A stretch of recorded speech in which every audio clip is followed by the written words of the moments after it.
ఏం చేస్తుంది? ఒక రాయి తీసి చిన్నగా ముక్కు ద్వారా నీటిలోకి ఇలా ట్రై చేసింది. ట్రై చేస్తే నీళ్ళు అప్పుడు అక్కడ ఇంకా మళ్ళీ ఇంకొక రాయి తెచ్చి మళ్ళీ అలా మళ్ళీ వదిలింది. అప్పుడే మళ్ళీ ట్రై చేసింది కానీ మళ్ళీ నీళ్ళు అందులో దాహం బాగా వేస్తుంది. ఏం చేయాలి అప్పుడు?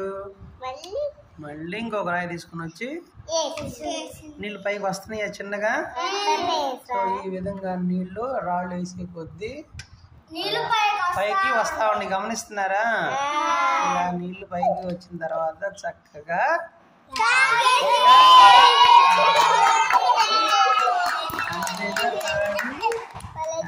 నీళ్లు తాగి